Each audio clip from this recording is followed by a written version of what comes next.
Hello, everyone. I'm just doing this quick workshop. It's like a mini workshop because there's a lot of people asking about demo footage and where to put that on the casting softwares, and it can be very expensive if you don't know what you're doing, and you can upload the wrong footage that just won't help. Now, at the end of the day, whether you're represented by me or somebody else at All Heart or at any agency, you should always be talking to your agent before uploading anything. Because we just hate to see you waste money. So we're going to talk about the three major softwares today: Actors Access, Casting Networks, and the Workbook, also known as Casting Workbook. So please take a couple notes. I think this will help you. It's important to have great footage that helps casting say, I see this person in this role. A headshot tells us what you look like. The resume tells us what you've done. But footage shows casting how you actually work, speak, move, etc., the choices you make on camera. The biggest thing I want you to remember is it doesn't have to be perfect. It needs to be useful. Say it again. It does not have to be perfect. It does need to be useful. This means clear video, clear sound, current, easy to watch, and relevant to the roles you're being considered for and the market you're being considered for, and relevant to the casting software. You don't need to upload every demo clip of everything you've ever done and every self-tape to all the casting platforms. It doesn't make sense to do that, and you'll spend a lot of money on things that you and your agent will never ever need to use. So when I'm talking about demo footage, what do I mean? Do I mean only demo reels from episodics that are big union productions? No, I definitely don't mean that. I mean any footage. It can be a professional scene from film or TV. Yes, you can go to sceneclipper.com and pull footage from there. It's great. It's like $10 a clip. This can be a commercial clip. It can be a strong self-tape. It can be a short independent film clip. It can be a student film clip. It can be a well-shot scene that you created just to showcase your materials, your acting ability. The key is that the footage shows you actually acting and speaking. None of this music video floofy stuff. We don't want that. We want to see you actually engaging with your reader if it's a self-tape, or somebody else in the scene if it's a scene work. We want to see your face, not the other person. So if it's the back of your head, we don't need that. If that's the only thing you have, maybe that's what you have to use at the beginning, but we want to see your face. So it's better to use a self-tape than a demo clip that has unclear sound, unclear lighting, etc. We want to really understand the kind of role or tone that you're showing us from the moment we press play. A beautiful montage with music is not useful. A simple scene or a simple self-tape is so much better. We watch you listen, react, speak, and live in the moment. So it's important. You'll see the different casting softwares give you their own tips. For Actors Access, for example, you can upload by the minute and then split it into smaller clips. I'll talk a little bit more about that later, but each software is different and it gives you different tips. Actors Access currently, and for many years now, has said casting prefers to see individual clips rather than full demo reels, but you really need to understand why you're uploading a full demo reel. If you're an actor that's been around for a very long time, maybe a full demo reel is great, especially if you're being submitted for like series regs and you've got a ton of work in there and you want to show them. But the industry moves fast. Casting doesn't have time to watch a 10-minute demo reel. So being strategic will not only save you money when uploading, because the platforms charge you to upload, but it'll also get casting knowing who you are and if you're the right person for the role a lot quicker. If you want to be considered for Hallmark projects, then have a Hallmark scene. If you haven't been in a Hallmark project, that's fine. Record a great self-tape, but make sure it fits the niche that you're being submitted for, the projects that you're being submitted for. Really, really important to strategically do this. So if you want to be submitted for dramatic things, then make sure you have a dramatic scene. Maybe it's a little bit emotional, something in there that's a really deep, dark story would be great. If you're wanting to be submitted for comedies, maybe do like an awkward office scene, something fun and playful. If you're being submitted for commercials, really good energy, feature the product. It could be even a fake product. It's always fun to watch that because people love great energy and comedic things for commercials. If it's a procedural, maybe have a nurse, a doctor, a detective, stuff like that. Make it fast-paced, solving a problem. Maybe it's a teen drama, so you have a school scene. Make it make sense for who you are and the projects that you want to be submitted for. If you have really great, strong accents, have an accent clip. Either you acting, showcasing that, or having a voiceover reel that's a 1 minute showcasing the different accents that you can do. And it doesn't have to be fancy. It just has to be clean and clear and current. That's the most important, those three things. A strong clip is usually short.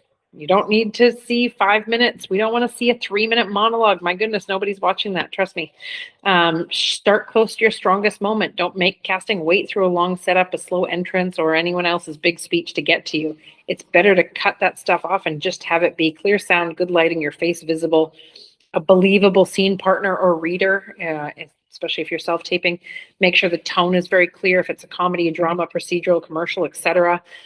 Make sure there's a moment where you listen, react, and make choices. Don't avoid clips that have barely any lines or don't have you in it, or the audio's bad, or the scene is about another actor.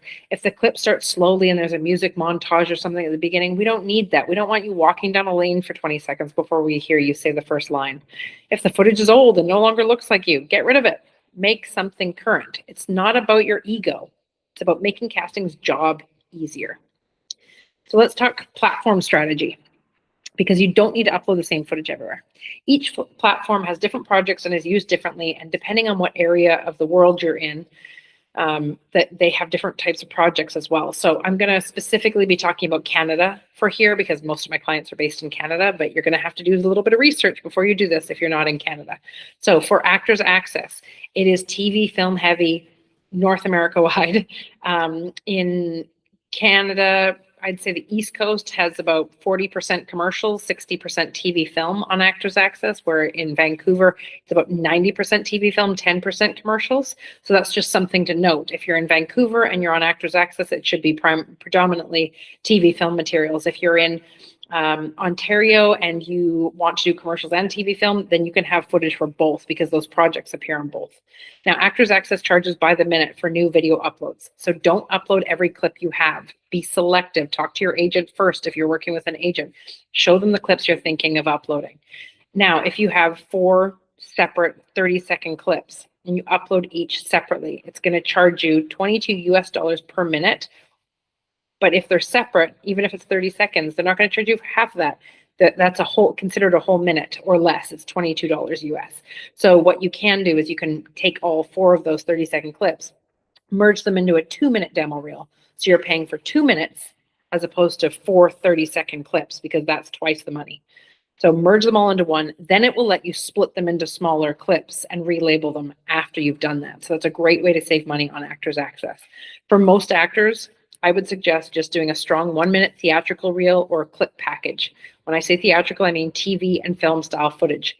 Actors Access is heavily used for TV and film submissions North America wide, so you want footage that supports these kind of roles. The 1 minute should show your strongest TV film casting. Ideally, it gives us a quick sense of your type, your tone, emotional range, and on-camera presence. Do not waste paid AA video space on weak footage, old footage, or clips that do not match how we are pitching you now, or how you're pitching yourself if you're self-represented. Don't do it. I know people that have uploaded 20 clips thinking they're going to impress casting. 3 strong clips are way better than 20 clips that are kind of here nor there, right? 1 great clip. It's like dating. I always equate dating and acting together. Would you rather have 20 bad dates or 1 really great one? Same thing with demo clips. 1 great clip is going to do more for you and save you money. It's going to do more for you with casting and still save you money. So really think about that before spending any money to upload anything. That's Actors Access. Now switching over to Casting Networks. Casting Networks is pretty much only commercials in Canada. There's a few feature films that pop up on there, especially global niche castings and things like that. So you need to think more commercially for this platform.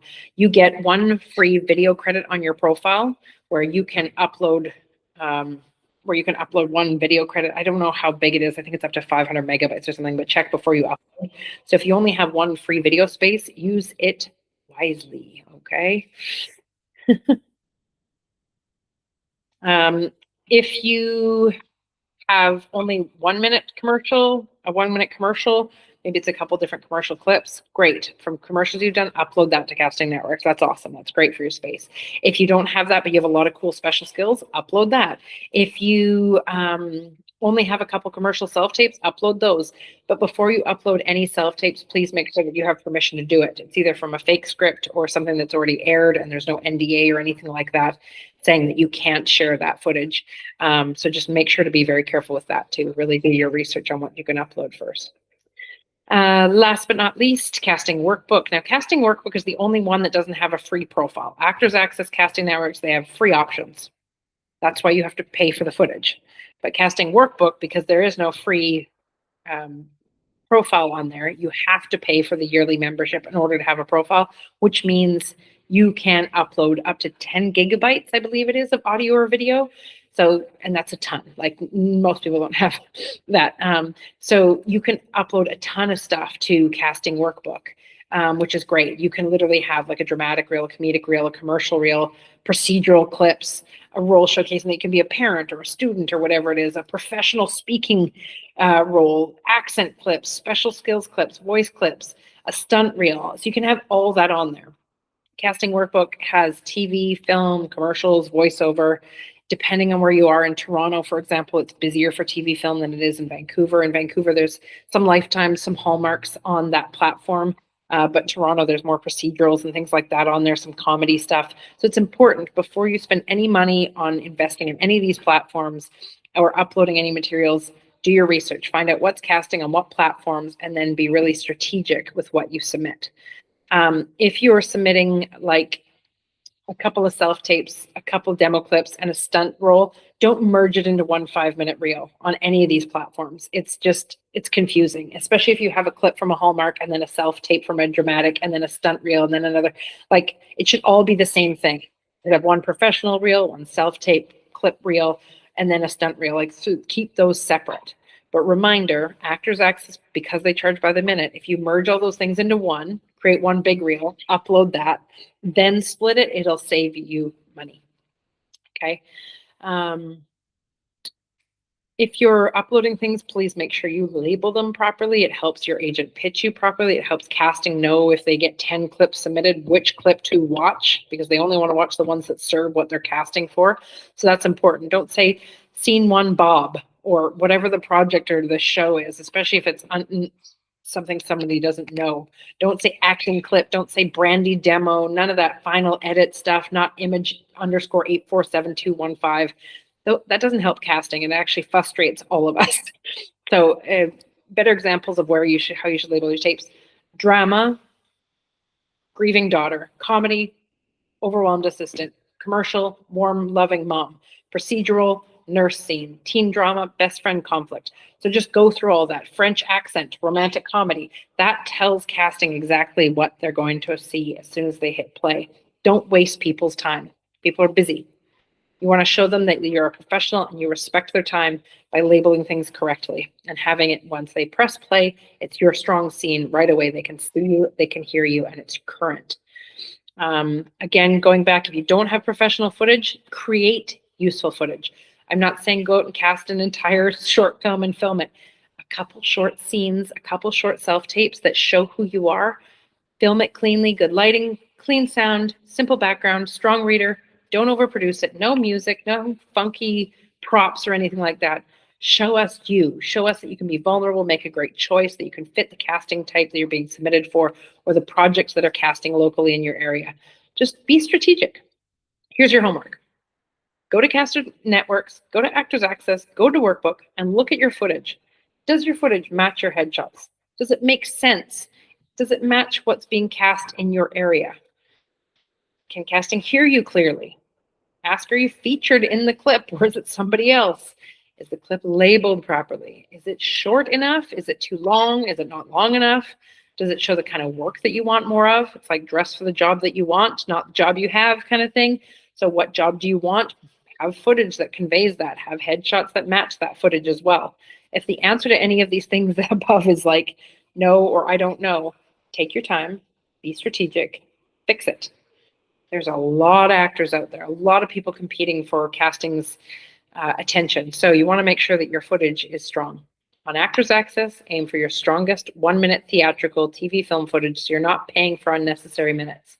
On Casting Networks, aim for your strongest 1-minute commercial footage, especially if you only have the free profile video credit. On Workbook, use the space fully. Add multiple clips labeled exactly what we're going to see: theatricals, special skills, stunts, accent, voice, etc.